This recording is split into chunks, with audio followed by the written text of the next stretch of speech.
Whenever we talk about how good an AI model is, we almost always hear that one magic word, accuracy.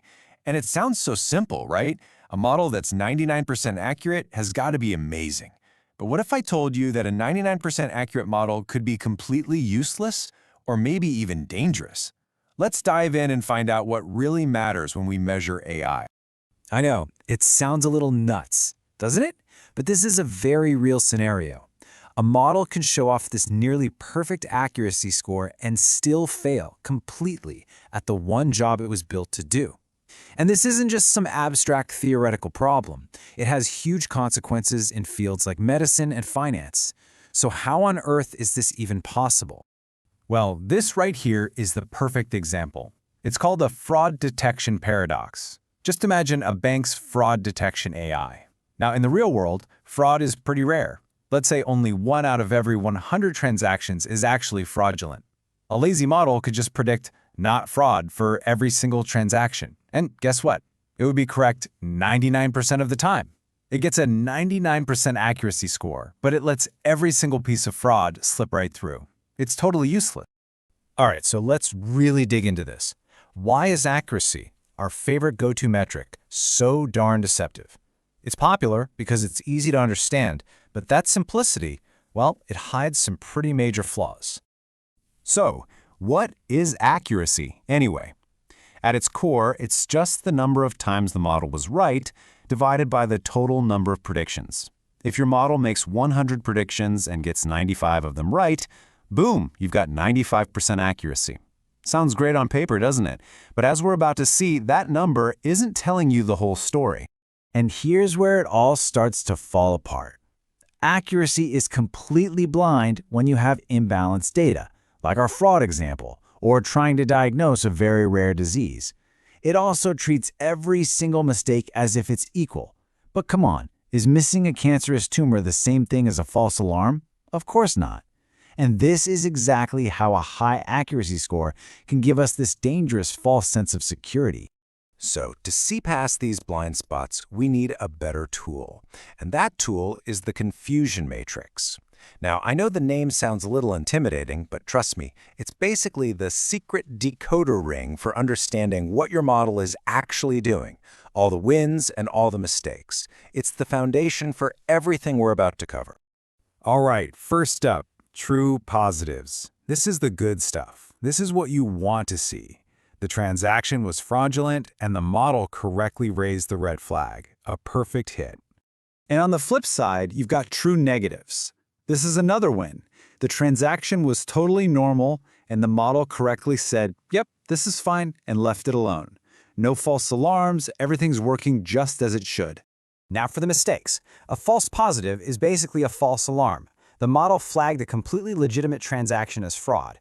This is annoying. It might freeze your credit card while you're just trying to buy groceries. Super annoying, right? But probably not the end of the world. But this is the one that really keeps data scientists up at night. The false negative. This is when a real, actual fraudulent transaction happens and the model just misses it. It labels it as totally fine. This is the silent failure, and it can be incredibly costly. Okay, so let's put it all together. This is the confusion matrix. It lays everything out crystal clear. You can see all your correct predictions, your true positives and true negatives, and it forces you to look right at your errors, the false positives and the false negatives. With this simple grid, we can now calculate much more powerful metrics. Okay, now that we've got the confusion matrix down, we can unlock two of the most important metrics in all of machine learning, precision and recall. And you have to understand, these two are always in a kind of tension with each other, and figuring out their trade-off is absolutely crucial. Here's the easiest way to think about it. Precision is all about quality.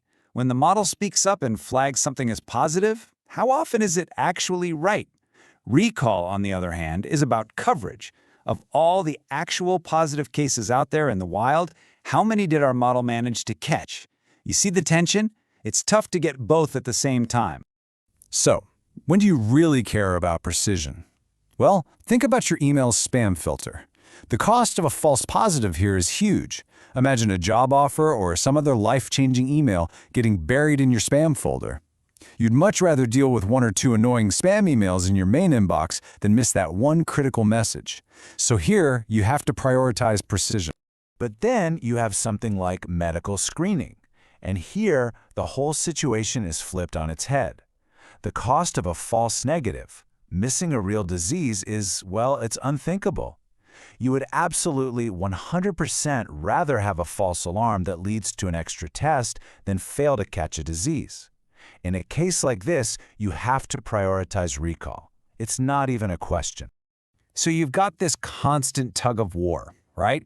Precision on one side, recall on the other. But what if you need just one single number, a single score that tells you how well you're balancing the two? Well, that's exactly what the F1 score is for. Now, the F1 score isn't just a simple average. It uses something called a harmonic mean, which is just a fancy way of saying it really, really punishes lopsided scores. This means it only gives you a high score if both your precision and your recall are high. It forces you to find a balance. And that's the whole magic of it. Think of the F1 score like a really strict judge.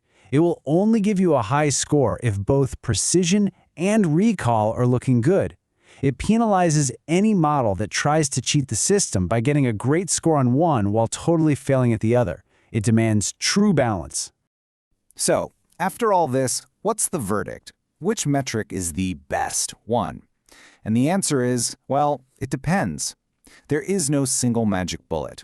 The right metric for the job always depends on your specific goal and the real-world consequences of your model's mistakes. The trick is to ask yourself the right questions before you even pick a metric. You need to ask, what are we actually trying to achieve here? What's the real-world price of a false alarm versus a missed threat? And is our data all neat and balanced, or is it skewed? Answering these questions first will point you to the right metric or combination of metrics for your project. Ultimately, that's what this is all really about. We don't measure our models just to get a high score on a leaderboard. We measure them so we can understand how they behave, so we can manage their risks, and so we can make smarter, safer decisions. Moving beyond accuracy isn't just a technical detail, it's a massive step towards building AI that we can actually trust. So the next time you hear someone bragging about a 99% accurate model, you'll know to ask, yeah, but what about that other 1%?